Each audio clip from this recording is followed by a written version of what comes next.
It was a crisp autumn afternoon in New York City, the kind where the golden sunlight bounced off the towering skyscrapers, casting long shadows over the bustling streets. Outside a well-known café near Fifth Avenue, a man sat at one of the outdoor tables, sipping a black coffee. He was hard to miss.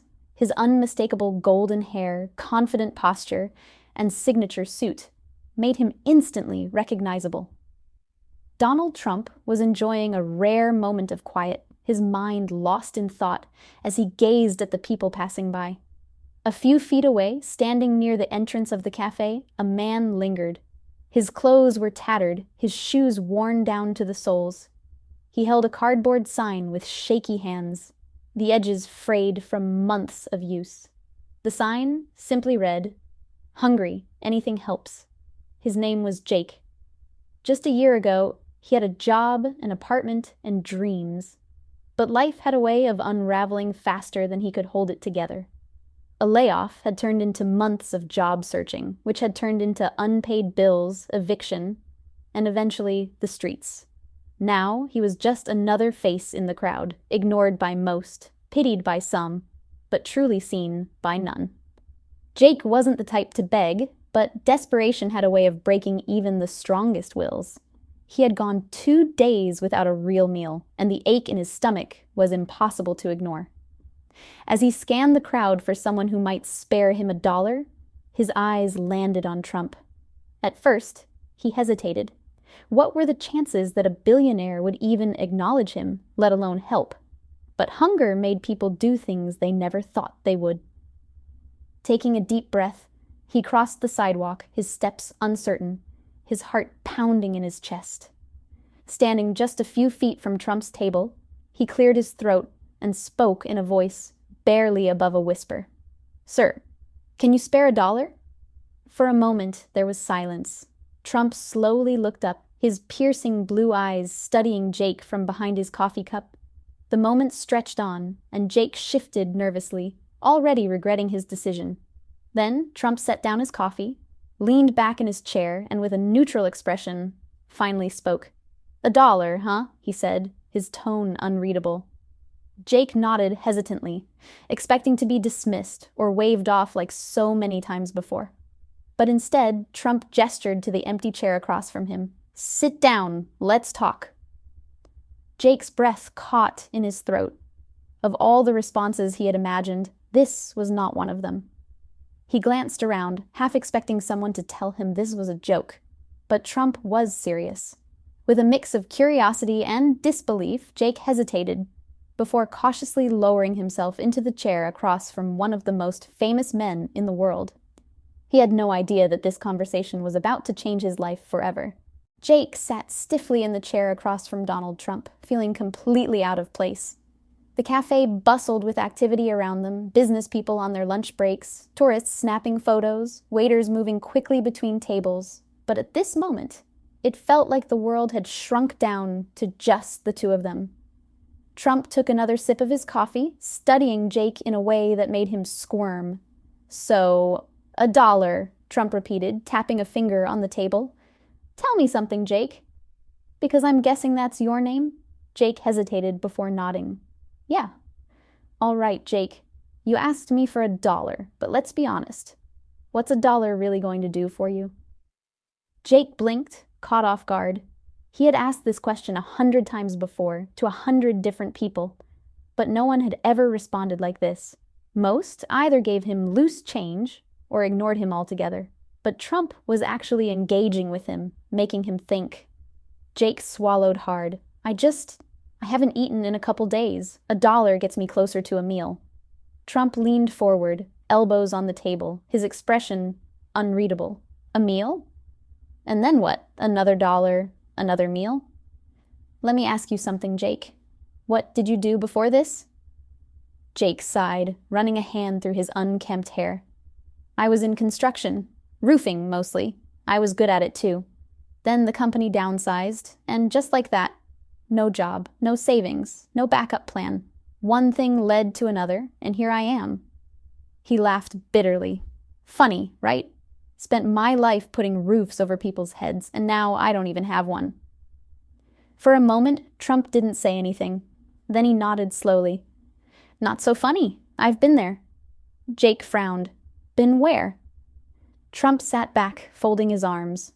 Down, broke, wondering if I'd make it. Jake gave him a skeptical look. You? You're a billionaire. Trump smirked. Yeah, now.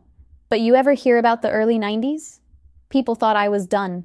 The banks, the media, even some of my own people. Everybody said I was finished. I was in debt, big debt.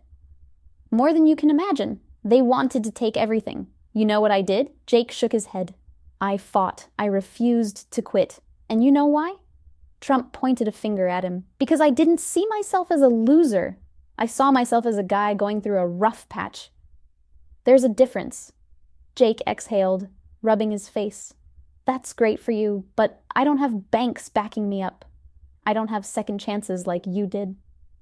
Trump's eyes narrowed. You think banks did me favors? Let me tell you something, Jake. No one is going to hand you success. No one is going to save you. But if you keep thinking like a guy who's lost everything, guess what? You'll stay that guy. Jake clenched his jaw. He wanted to argue, to say that life wasn't that simple. But deep down, something about Trump's words stung, not because they were harsh, but because they felt true. Trump reached into his pocket, and for a second, Jake expected him to pull out a wad of cash. Instead, he slid a business card across the table. Jake hesitated before picking it up. The card was sleek and simple. A name, a number, a construction company.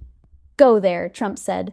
They're looking for workers. Roofing, framing, real work. I made a call. Show up tomorrow, tell them I sent you, and they'll give you a shot.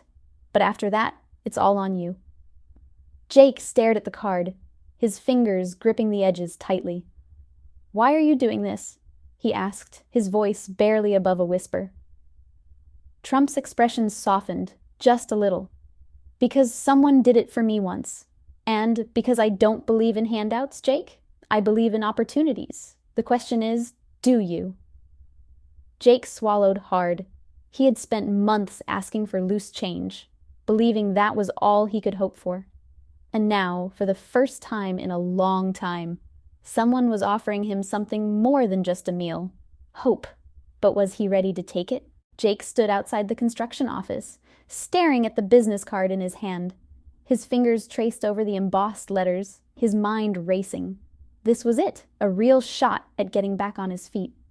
So why did he feel so damn terrified? He had spent months surviving off scraps, convincing himself that a couple of dollars here and there were enough to keep going. But now he had a chance at something real. A job. Stability. He took a deep breath and pushed the door open. Inside, the office smelled like fresh lumber and coffee. A burly man with a salt and pepper beard sat behind the front desk, flipping through some paperwork. He barely glanced up when Jake stepped in. Help you? Jake hesitated, then cleared his throat. Yeah, Donald Trump sent me. That got his attention. The man set his papers down and gave Jake a long, measuring look. Trump, huh? Jake nodded and handed over the card. The man turned it over in his hands, then smirked. You must have made one hell of an impression. All right, kid, you got work boots? Jake shifted uncomfortably. Not yet. The man grunted, then stood up. Follow me. By the end of the day, Jake's hands were blistered, his back ached, and every muscle in his body screamed in protest. But for the first time in months, he didn't care, because today he had earned something. The foreman, whose name was Marty, clapped him on the back as they wrapped up for the day. You did good, kid. Keep showing up and you'll have a full-time spot here. Jake wiped the sweat from his brow and nodded. Thanks, I'll be here. Marty studied him for a second, then smirked. Good! And hey, tell Trump he owes me a drink for this. Jake chuckled. I'll let him know. That night, he sat outside his shelter, staring up at the stars. His body was exhausted, but his mind was clearer than it had been in a long time. For months, he had thought his life was over, that he was just another guy who had fallen through the cracks. But today, he proved himself wrong. Tomorrow, he'd do it again, and for the first time in a long time.